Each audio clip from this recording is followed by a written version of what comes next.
continue to contribute, and what we can see from you in the future. Let me ask one question for each of you here. What am I going to see from you in the future? For me? Yes. Well, I'm really excited because I'm writing a book about my experiences on Wall Street, and really the narrative arc of the book is going to be about the real cost of the American dream, of a dream that wasn't really made for me. And so I'm writing this book that's going to come out in September of 2016. And What's the title? Well, TBD. Okay. Yeah, so I'm still not sure what the title is. What an interesting title. It's a great title. So it's just TBD, Julissa, Arce. Right, Beautiful. yes. I love that. And so the book is coming out in September, and it's going to be published in English and Spanish simultaneously, which will be really exciting. I'm doing a lot of speaking around the country about immigration and the need for immigration reform, and really the need for immigrants to just be seen as people and as human beings. I was on a panel with Soledad O'Brien last week, Yeah. and that was a beautiful panel. There's so many great stories, and your story was beautiful. So I look forward to seeing all the great things you're doing. Thank you. And what a great financial mind. Hollywood needs you. I told you this before. Yeah, maybe We need we'll capital, maybe we'll create a fund to Yes, fund create a these fund. projects. Reynaldo, what are you going to get up to? Produced. Produce. Yeah, because I think the real power is in the stories, what you communicate. And our stories are universal. That's why we have 33, Our Brightest Crisis, Jane the Virgin, all the shows, Yeah. all these movies telling our stories. Well, they haven't invented a new emotion yet. And so I think we have a universal story to tell, and that's beautiful. Judy? I start shooting Devious again in January. I did a couple of Fresh Off the Boats that'll be coming up. I did a scene in Jane the Virgin that'll be coming up. Just developing a couple of projects with a couple of producers that I'm working on, including my partner in Parenting, Love and Life, George Valencia, who does La Borda and Sound of Gold, the foundation and animation that I've been discussing, and trying to run the world. Yeah, I think you want to work very well. I think it's great.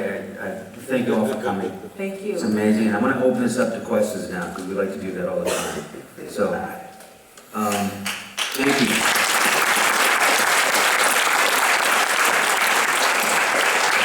Now, this is what I consider the best part, is you get to ask any question you'd like, they get to answer it. And that's the communication part. It just can't be us talking to you. So, anyone have any questions? Yes. Reynaldo, you said you have a nonprofit. Yes. What is that? It's called Changing Stories, and it was founded with Natalie Camilli, who's another Bolivian that works for the Dalai Lama. And the mission is to give voice to those that aren't heard through mostly film. So it's like a production company, but with social themes. And after you get the audience to get the message, go through the journey of the character, there's a plan of action where you can not just watch the film, but also share the information, donate your time, petitions. Yeah. Sounds like a good nonprofit. I started a profit that became a nonprofit, so these things happen. That's a good question. And yes, question. Yeah. I have a question for Julissa. In terms of retirement and planning for your future, I know a lot of Latinos, or at least statistically, are trying to plan for their future, but they can't. Can you give us advice on how to better prepare for old age? Yeah, thanks for asking that. First of all, it's super important that we save, and even if it's a minimal amount, because that money compounds, and every day that you don't save, you're losing money, basically. I think it really, I can't give like really broad advice because each person's circumstances are unique and different.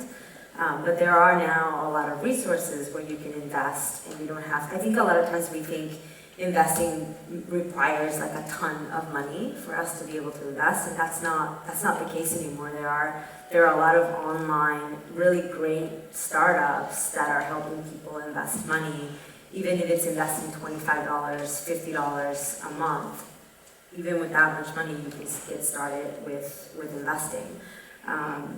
So it's really important to save and invest. And if you're thinking about having kids, there are different plans that you can start even before you have children to start putting money away for your kids. So when they go to college, we're not scrambling, figuring out how we're going to fund our children's education.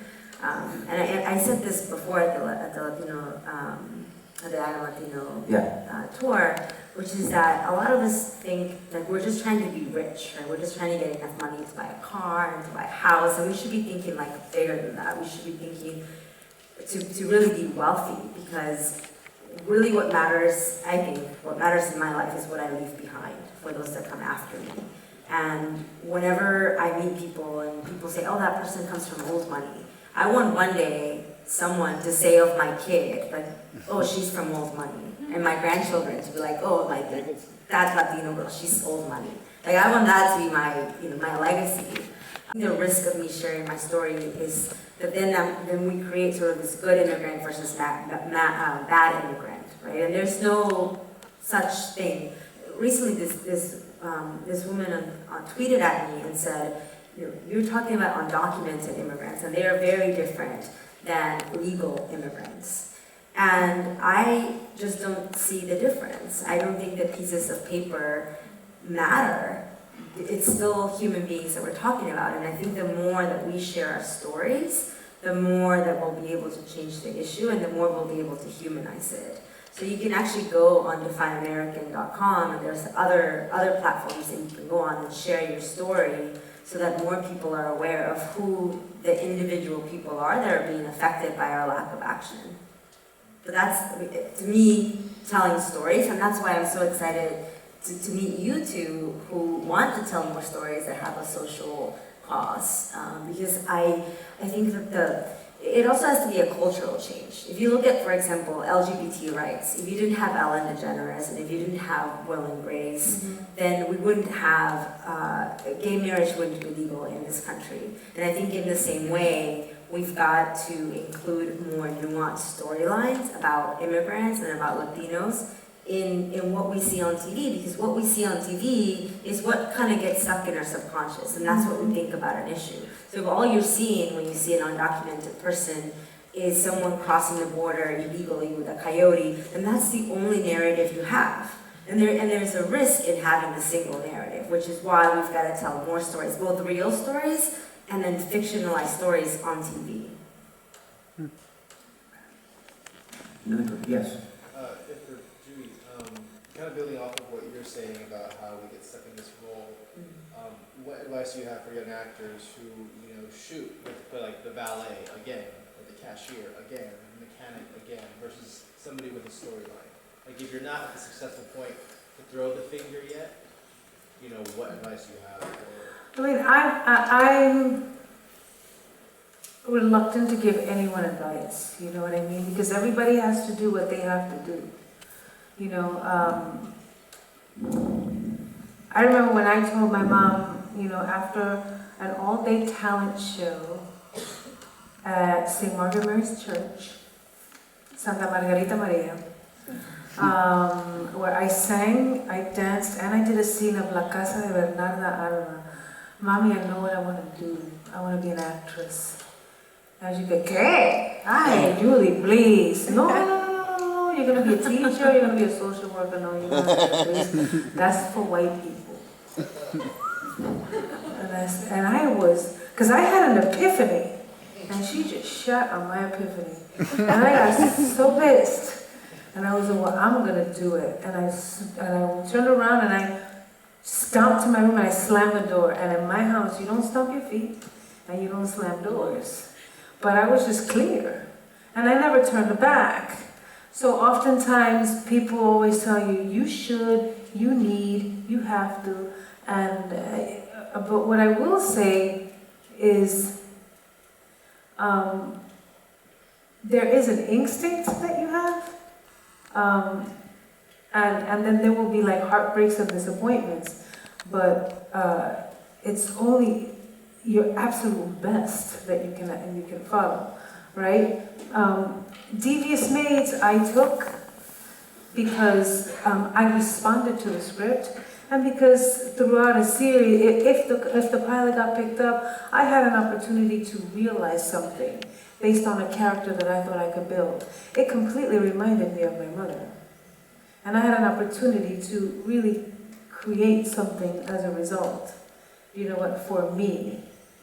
Do you know what I mean? I wasn't gonna be like 3 lines opening a door, you know, again. But you went through the small roles before. Huh? I mean, that starts the career. I mean, you did small That roles. does, absolutely, absolutely. I can't, after Scrubs, I can't tell you how many times I've turned down, the sassy this and the sassy that. And I had that, and you do have to say no. Yeah. You know, because after that, you are building something. You know, but you have to be true to yourself. There was a bit of controversy once I took Devious Maids because of something that came out in the press about how Gina Rodriguez had turned it down. And people were coming to us, what do you think about what she said? I was like, if she hadn't said no, she wouldn't be Jane the Virgin now. Yeah. Do you know what I mean? But they're looking for things. I mean, she has, I applaud somebody's strength and courage to say no, because she doesn't see it for herself or for himself. You know, I mean, you have to do you have to risk things, you know, but you have to be in peace with that choice, or you have to be able to let it go. That will mess with you sometimes. I shouldn't have. You can't live in that place, you know, of that choice that you made, because mistakes will be made. You know what I mean? I always say, just start doing something. You have to absolutely start doing something. It's like, You know? Les Moonves at CBS, is the head of CBS. He was a doorman at the Improv. He was studying to be an actor, and he acted. And now he's running the #1 network in America. So you don't know where anything you do is gonna take you. And I think sometimes actors will go, I planned my career this way. And most of the time. I mean, you don't know that. Yeah. I'm gonna say you don't know that, but I'm just saying I can only use the examples that I've lived. But yeah, you gotta start somewhere. You gotta start somewhere. So, and I feel bad for Latino actors that walk up to me and go, I don't want to play this role for these 1,000 reasons. And I'll say, you know, you can choose either way. But, you know, there's also other things you can do in the business besides acting. And you may end up being a director, you may end up being a writer, you may end up doing a lot of different things. All this are skill sets that help you achieve your success. And also every part, I think, has humanity. Absolutely. You can always find depth Mhm. at layers. And don't you learn something from every part? I mean, I'm sure you learned something from the day was the one with the women, Without Men. Without men. So But the I day- was just watching you. You were wonderful in that.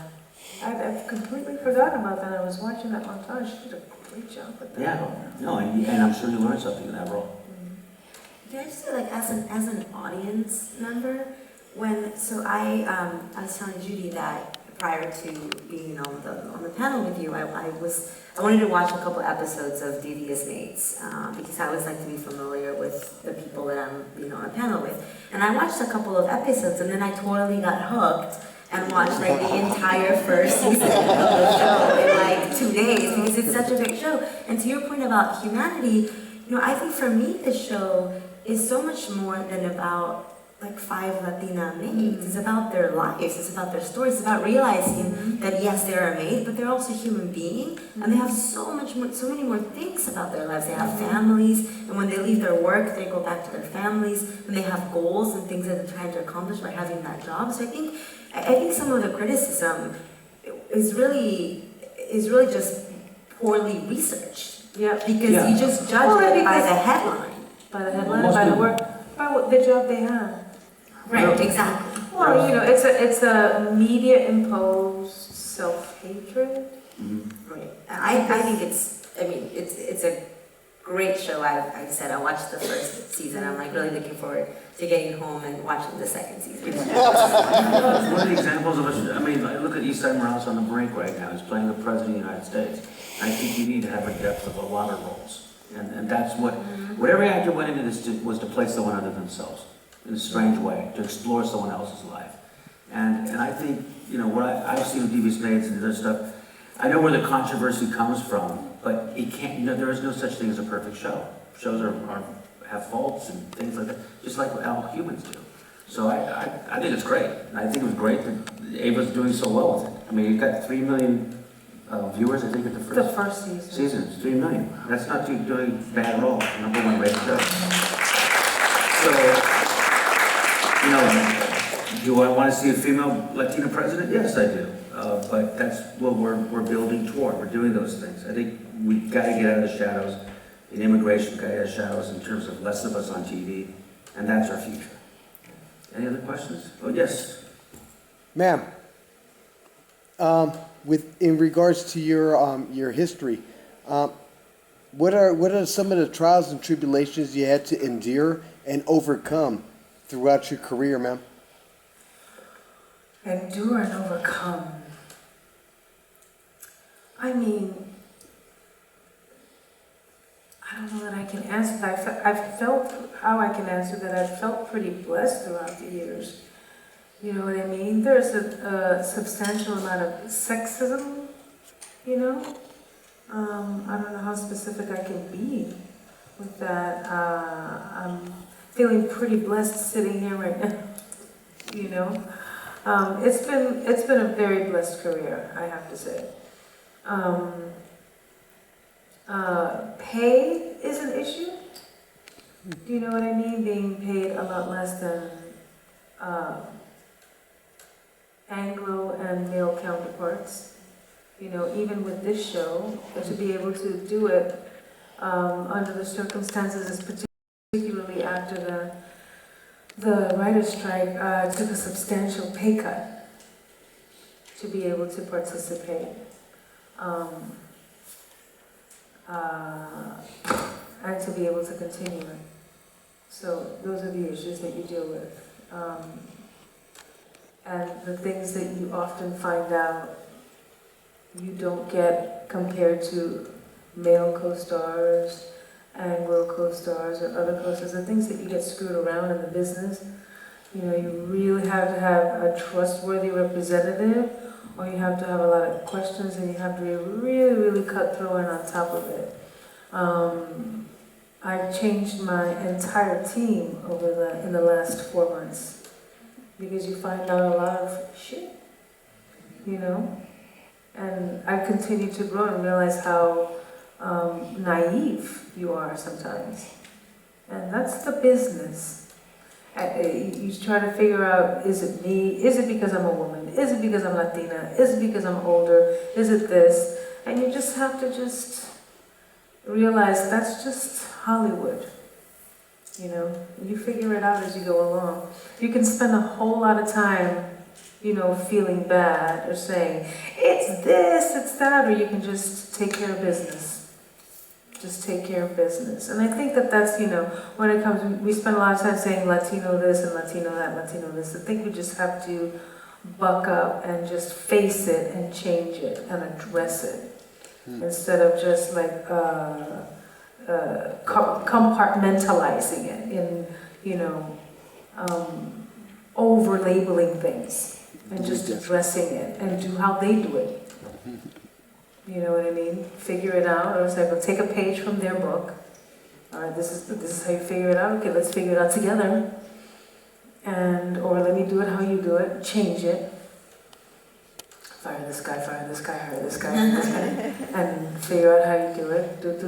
Play with the big boys. You took action. And take action. Take action. Because you can spend a lot of time and I think wire yourself into a depressive state and figure out it's so unfair, it's so racist, it's so this, it's so that. I always just say the cavalry's not coming. So you're the cavalry. And just do it. Just do it.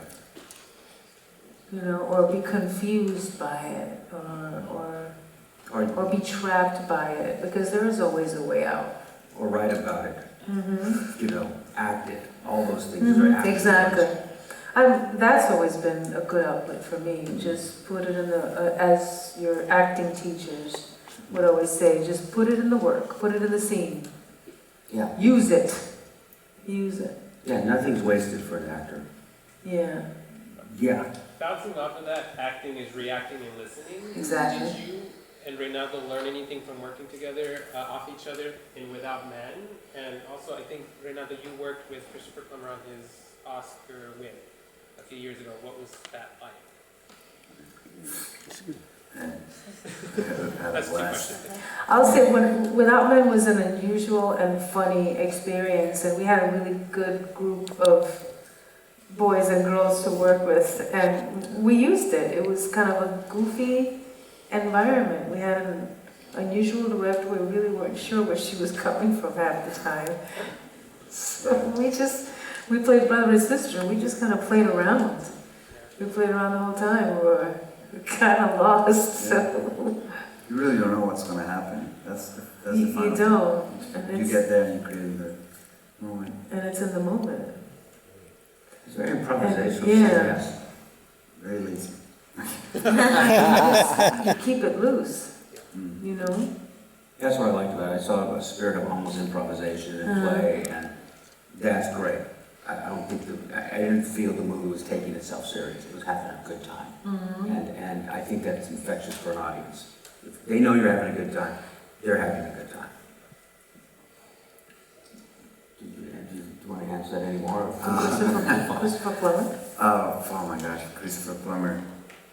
He fell asleep while we were shooting. Because he was sick, and he just went, passed out, and the camera was coming, and I had to like wake him up, and it was a very important. It was my first job after school, so for me that was such a revelation that the truth it's the most important thing. Your exploration, where you're going, and trusting, really trusting your instincts.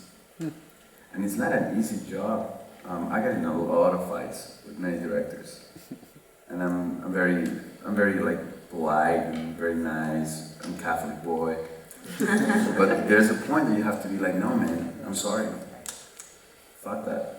I'm not gonna play a stereotype. I'm not gonna just do that because you're telling me to. It doesn't make sense. And I think that if you have that boundary very clear, also your work gets very clear. Because you can really get dragged around on set. And I had that experience. Great answer. Any other? Okay, back there. You. So, thank you for bringing together and inspiring us with beauty, brain, talent, everything. I think your vision is wonderful. So, it's actually a question for you. No. How do you choose what colleges you bring your Latino thought makers to? Is Santa Barbara on your radar? You know, And if not, how can I get it? call me, I'll bring it to Santa Barbara. I mean, what's great about Oxnard College and the people here that have really had a vision toward, because Oxnard's 70% Latino. And I remember when I first started, Edward James Olmos was coming to the first show. And he's a great guy. I mean, honestly, I've known him for many years, and I've made fun of him on stage in shows, and I regret it, but then I don't. But he's a great guy, and a lot of people didn't feel he would show up. I had a lot of people tell me, we didn't think he would show up here. And it is funny, but Oxnard College, Latinos deserve the best.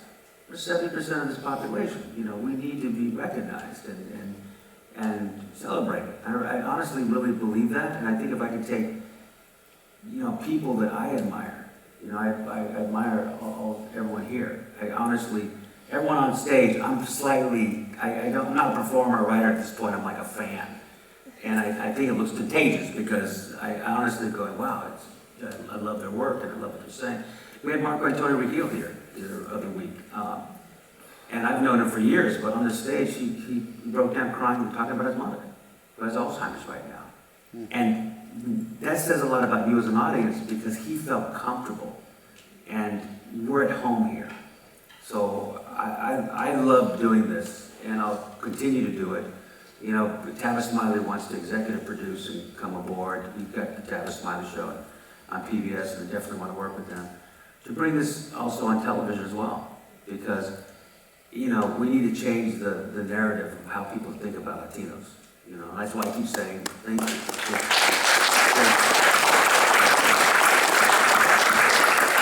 I said I was Latino when it wasn't cool, and it's still not cool. It's a lie, it's cool. Yeah, I think it's cool, but I also am saying that politically, when I look at, you know, what's going on with the, you know, I ain't saying the name either, because I say it 3 times, he appears, but I look what's happening right now in America, and you know, I look at the political, and I see the debates, and I wonder where the Latinos are.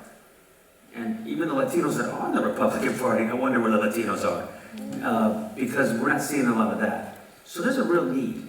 So this has to be done. And I thank Oxnard College and the, you know, the board of directors and the president and all the people that have been behind this, because they're putting this out here. They pay for this. You know, I bring the people and all that stuff, but that's a vision. You need to have a vision to lead. And to have this come out Oxnard College. And please tell everyone to keep coming back, you know, because I was on the Rico and Mambo show this morning. Yeah, Rico and Mambo. And they were like, you know, it was touching to be on their show. I really like those guys. They're really cool and great. They want me to come back, and I want to be a part of this community. When we were just driving in the car coming here, you know, Judy and Julissa and I were looking at the farms. We wanted to stop and grab the red peppers. We're hungry. I'm like, yeah, I'm not gonna need those peppers. Just pull the car over real quick, grab some peppers. They'll look at us and think, why are those farm workers wearing nice clothes? You know, what are they doing out there? They're working overtime. But I want to keep doing this. And the way we do it is you guys call up Oxnard and say, thank you for bringing this here in our community. And keep doing that, because we will keep doing this. I mean, no matter what, all my career, I've been very proud to be Latino. And the reason I'm proud is I understand what Latino really is. How our great history is, our great culture, and all these things. And I just want more people to know that. So I'll keep doing it.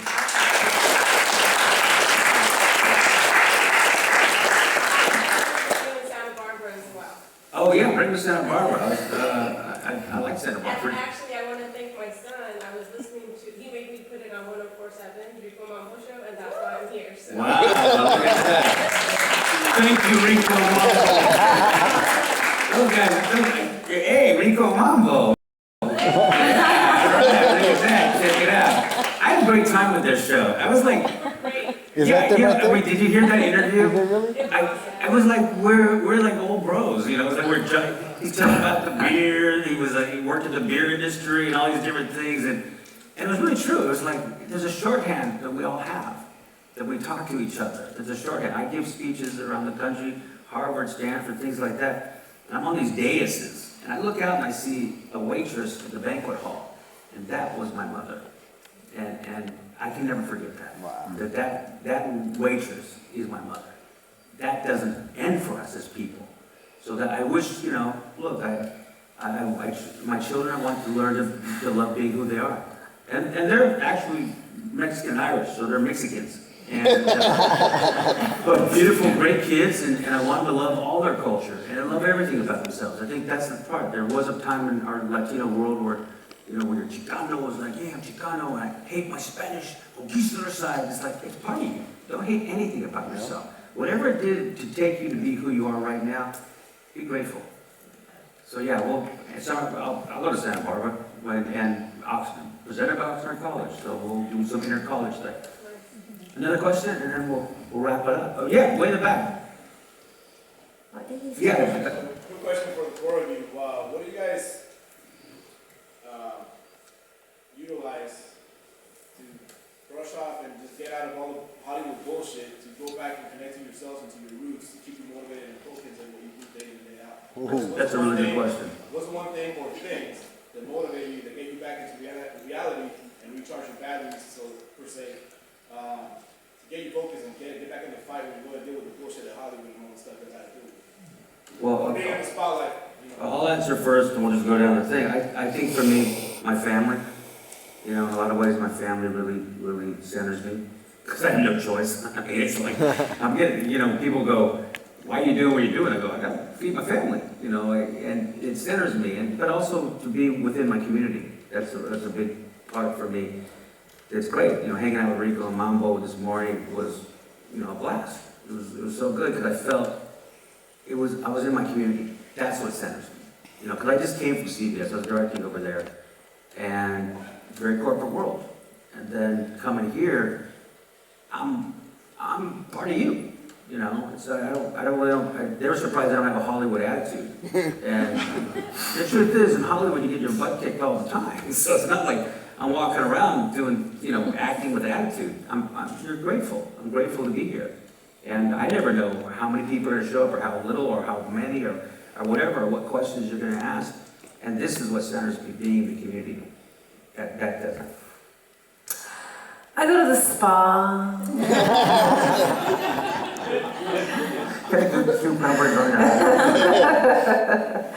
No, I mean, I agree, like my family, I have my daughter, my man, I think the things like the animation, you know, I have almost all my friends are from New York anyway, you know. Latino, we have barbecues up at the house, we play the bachata, the merengue, the reggaeton. I'm coming over. Yeah. It's no joke. No, my husband barbecues. I don't cook this shit, yo. My mother is still embarrassed. So my mother comes and she comes and cooks. She makes sancocho, arroz blandura, pernil, Sounds like that. plátano, mangú. Tostones. Mangú con huevo frito en la mañana. What? My mom actually lives in Atlanta, so those 4 months when I'm shooting in Atlanta, I'm up in Gwinnett County, which is 40 minutes from when I shoot. I'm like, breakfast. My mom's like, what do you want for breakfast? Yo quiero ensalada de bacalao. Yeah. Con plátano. Está bien, mija. I'm like, People don't realize the South is the largest growth of Latinos. oh my God. I That's a big mean, one. there's like 40,000 Dominicans Yeah. in Lawrenceville. It's like all Dominican hair salons and reggaeton clubs. Like, when? They have the Georgia Latino Film Commission. You know, there's all sorts of stuff going out there. It's crazy. Puerto Ricans and Dominicans, all over Mexicans too. Yeah. You people are everywhere. If there's a job, we're there. Right? I know. That's what happened. Like African Americans moved into like wealthy upper middle class in Atlanta. It was like, hay trabajo. Vamos para allá. Yeah, it was the Olympics. Latinos are like, oh, the Olympics coming, you need help. Yeah, you know, when I was doing Scrubs and I was like, Mommy, I'm buying you a house. Where do you want to live? And her 2 brothers were living in Atlanta, and my brother-in-law was moving there. He said, yo quiero ir para Atlanta. I'm like, where? He said, no, yo me quiero ir para Atlanta. Pues no hay casa. I was like, okay. And they were like cheap. I know. Like cheap. And big. They were like kind of big, giant Big. cardboard houses. Yeah. And like those, what do you call them? Those little communities? Cul-de-sac Big. communities, you know, gated communities Yeah. with like swimming pools and shit. Yeah. And you need to watch my language. No, don't worry. So I was able to just like pay for the whole thing. And people don't realize Who that. can buy their mother a house for like cash? Yeah, and yeah. That's not gonna happen in California. No. You know. I was like, are you sure? You don't want to go to like Miami? I said, no, you're going to Atlanta. 2 months later, I hate it here. I hate it. Everybody's like, pick English, coño. Yo no quiero pick English. But you're happy now, right? She's fine, but yeah. For me, meditation and nature. I love your answers. You're like, damn. It must be a Bolivian Oh, thing. come on. Ayahuasca made me clear.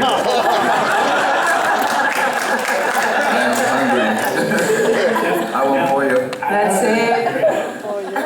Ayahuasca. No will clear- alcohol, nothing. You make us think all of that. No. Okay. I'm gonna get drunk.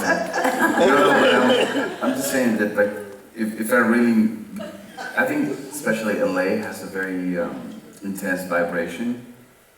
There's a lot of desperation and jealousy, competition, a lot of, even just the sound. If you close your eyes, there's a constant buzz that runs LA in is your ears. evil. Huh? LA is evil. Yeah, it is. And I mean, not evil, but I mean, it is in a way. Because She went to the other extreme. you really shaking. For me, like that's like when I'm not doing ayahuasca, that's like really an escape, meditation, and nature. And you have to get the hell out of LA once in a while. You know, when we come to Oxnard, everyone up here says, and every actor ever comes here, that, Oh, so happy. yeah, they look at the farms, and there's something relaxing about, once you come off that hill, and you start, I go Pleasant Valley Road or whatever we do, just to be around farms is so relaxing for us. In LA, we have nothing like that. I'm dying for a chicken in my backyard. So meditation, yes, family, a little bit of ayahuasca, and And what really motivates me is really like all of you guys. I don't have any children, but it energizes me so much when I come to things like this and people ask questions, and it's really great. And the way that I, like the 1 hour a day that I give to myself is that I go to CrossFit, and it makes me feel really good because every time I go work out, I feel like I'm gonna die, and then I don't. And so then I feel like, this workout is not gonna kick my ass, I'm gonna kick its ass. And it's just a great way to just like center myself again. And CrossFit is so intense that you can't think about anything else other than like the next rep that you're doing. But I will warn you, CrossFit, the first rule about CrossFit is to talk about CrossFit. So anytime I get the opportunity to say I do it, that's like the first thing that I say is I do CrossFit. I thought the first rule was not to talk about CrossFit. It's to talk about it. Okay. Yeah. I hate CrossFit. It's so hard. It's so So intense. Yeah. It's amazing. People always ask me how I stay in such great shape. And, CrossFit. Zumba. And I Zumba to your song. Good. So another question, guys. Anything else? I think There was you somebody had a up here? question in the blue shirt. Yeah. Okay, I'm Jonathan. The question to me was like, what kind of advice do you give to the students here at Oxnard College to break the careers, to be successful in anything?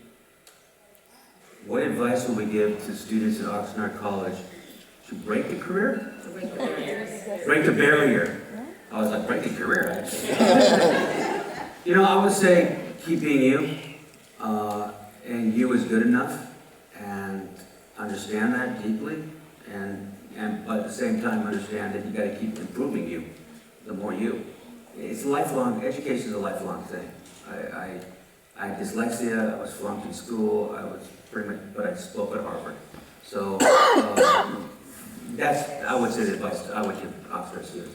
Love who you are. And I think I'd say that to Latinos. A lot of times we're not taught to really stand up and go, man, I love myself. And I enjoy being successful. I used to remember I would get hassled. You just want to be successful, don't you, Rick? I go, yeah. He admitted it. I'd be like, what? Yeah, I want to be successful. And sometimes we have to say that's good to be successful. Because if a Latino is successful, our money will go back into our community.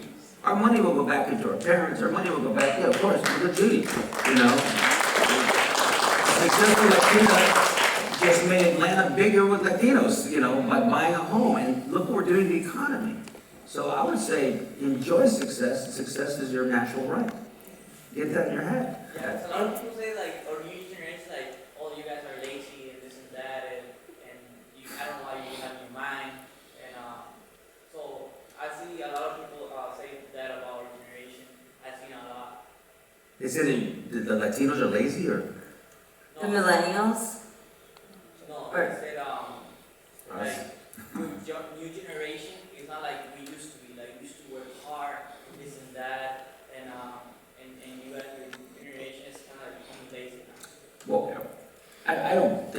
I mean, I'm looking at, there's a younger generation member right there that's working pretty hard.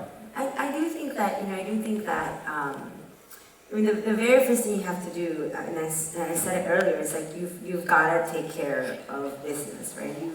You're going to make it so much more difficult for yourself if you aren't getting good grades. And it's really as simple as that. If you aren't focused on making good grades and giving it your best, then you're just making it more difficult for yourself. It doesn't mean that if you don't graduate at the top of your class, then you still can't have a successful life and a successful career. Of course you can, but you're just making it more difficult for yourself. So why not just make it easier by focusing on the right things, right? Especially when you're in college, there's so many distractions. There's so many things that can pull you in different directions, but having a really clear goal of where you want to get to, that really always at least kept me, like I had my eyes on the prize and I knew where I wanted to go, and that's what I was really focused on. That doesn't mean you can't have fun or that you can't hang out with friends or do extracurricular activities. In fact, you should do extracurricular activities, but just take care of business and then everything else will follow. And every generation looks back to the other generation and goes, you kids don't know, when I went to school, I had to pick for 10 hours in the morning, every generation kind of looks at it that way.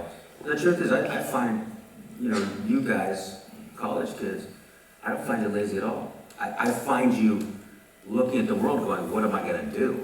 Yeah, that's what makes it challenging. It's like, because what I found, once you find your focus, then everything falls into place. Once you find that thing that you're passionate about, it's like all that water falls into the tub. You know what I mean? And that's the thing. It's just like zeroing in on that thing. Because then, other than that, then you are entirely distracted. And that's probably what that other generation is picking on your generation about. It's seeing your distraction, and they're picking on you because it happened to all of us. What's wrong with you? Where's your head? And it's not that. And a lot of Latino parents have to tell their kids. It's just parents, though. I don't think it's Latino parents. It's just parents. They're parents. And seeing us emerged, seeing the kids today immersed in all this technology that they can't relate to as easily as you do. You know what I mean? Visualize, dream, not be afraid. Don't be afraid to dream. And take action. It's not only here, it's just what's next, what's the step. Try, and don't be afraid to fail. Yeah. There's no way. You have to try something, screw it up, try it again. Don't be afraid to take any chances. I guarantee everyone up here has failed. Multiple probably more times. than they've won. And that's true. Think about how many auditions you went out for and you didn't get. And then the one you did get is now this huge movie, and that's just life. We fail all the time. It's how you get back up again. That's how you grow too. If you don't fail, there's no growth. Yeah. And anything else? No, we're done? Thank you. We have another show coming up next month. Ruben Navarrete, Mierda Dinamos. Really good people. Once again, please come on out. Next month, it's going to be a great show. Thank you all so much. Thank you.